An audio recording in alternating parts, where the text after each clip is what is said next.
Buhat sa sunod-sunod na pagpasok ng foreign brand sa bansa at sa kanilang patuloy na pagpapakita ng malaking interes sa Philippine market, binansagan ang Pilipinas bilang the franchise hub of Asia.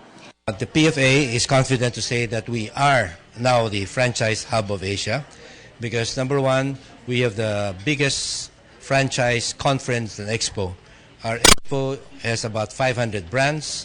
It is in 10,000 square meter exhibition hall. We attract about 40,000 visitors from not only all over the country but all over the world. Ang Pilipinas din ang may pinakamaraming bilang ng CFE o Certified Franchise Executive sa Asia. Ang CFE ay katumbas ng mga industriya ng franchising. Ngunit ano nga ba ang konsepto ng franchising? There's a study a long time ago that says franchising has more than 90%. When they studied that many years ago, it's 97% success rate after 10 years. But if you start a business on your own, your chance of success after 10 years is only 25%. So you have 4 times more potential for being successful if you're a franchise. That's why the bank is willing to lend you money at the lower rates. A franchise system is really like a cooperative of hundreds of small businesses, except they have a central management system handled by a top-notch professional.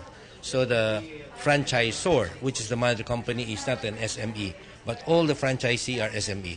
They're mom and pop, they are fresh graduates, they're small people. The advantages of franchising is that you have your own, you have a buddy or a big brother that you can learn from. They will teach you everything that you need to know on how to run a business. This is already a duplication of a proven system wherein you just have to pay the royalties. You don't have to learn and make mistakes dun sa learning curve and education part ng business making. At kasabay ng kampanya ng Administrasyong Duterte kontra illegal na droga, inaasahan din ang pagdami ng franchise ng drug rehabilitation centers. Every day I see hundreds of people surrendering themselves and confessing that they are drug addicts. Now the question is, what will the government do with it? Well, I'm sure the government will have facilities for that, but I'm sure there are also private people who anak ng mayayaman who may not want to send their children to the drug centers by the government to be together with the other drug addicts who may not be good company. So they might want certain private care. So I think a private drug rehab center for those who can afford, I think would be a good business. At para higit pang paunlarin ang franchising industry ng bansa, magaganap ngayong Hulyo ang pinakamalaking franchise expo na kapalolooban ng samot-saring aktibidad. We are starting off July 18 and 19, the CFE program, Certified Franchise Executive. It's a mini MBA program. Then it's held at AIM.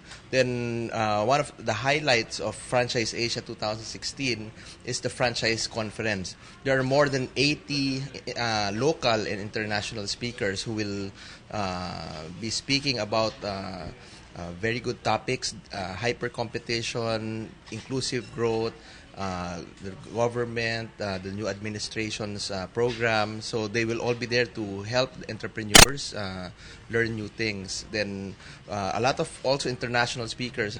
July 22 to 24 will be the expo. There's about 500 exhibitors to be showcasing their brands. A lot of new players also, and I think one of the highlights of this event will be the participation of more than 100 international brands. It's the biggest participation in the history of Philippine Franchise Association in the PFA.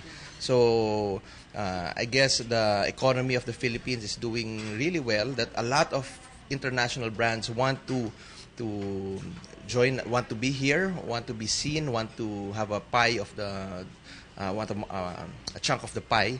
So we're seeing more than 100 international brands.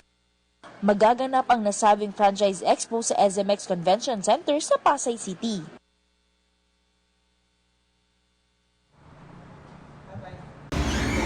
Ako po si Cathy San Gabriel. Subscribe na sa PTV YouTube channel.